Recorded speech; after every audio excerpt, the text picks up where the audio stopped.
Une question de méthode, quand on étudie les textes, c'est de déterminer ce qui a pu être ajouté ou interpolé. Parce que si on n'accepte pas l'idée d'interpolation, on a des textes qui sont contradictoires et qui disent une chose et son contraire. Alors certains diront, c'est comme ça. Ou bien ils préféreront l'une ou l'autre des positions. En réalité, ce qui est important, c'est de trouver une logique fondamentale du texte. C'est-à-dire utiliser une grille cohérente. Et à partir de ce moment-là, il y a des choses qui apparaissent comme incongrues, comme déplacées. Je vais prendre l'exemple de Moïse. Le texte sur Moïse, c'est-à-dire le livre de l'Exode. Il y a des choses contradictoires. Dans le chapitre 3, on nous dit, Dieu s'adresse à Moïse en disant, porte ce message à mon peuple.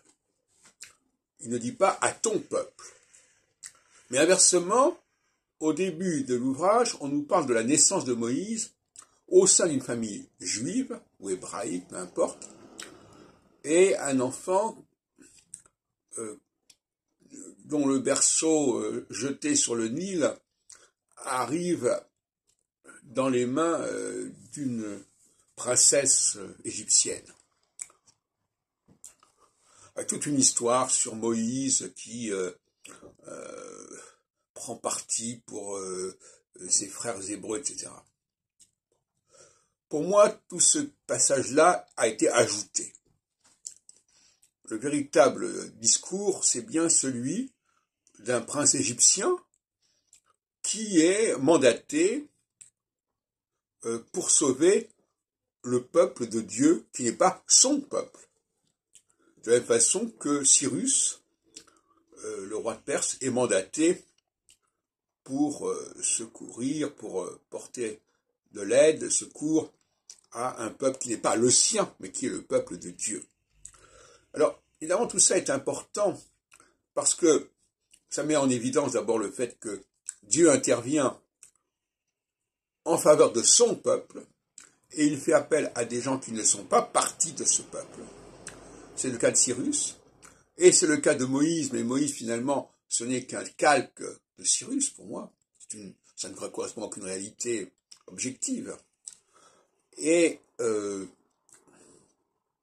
dans le cas de Jésus, nous avons bien un Judéen qui vient s'occuper des Israélites, c'est-à-dire des gens du royaume du Nord, dont il ne fait pas partie. Mais là encore, il y a des ambiguïtés.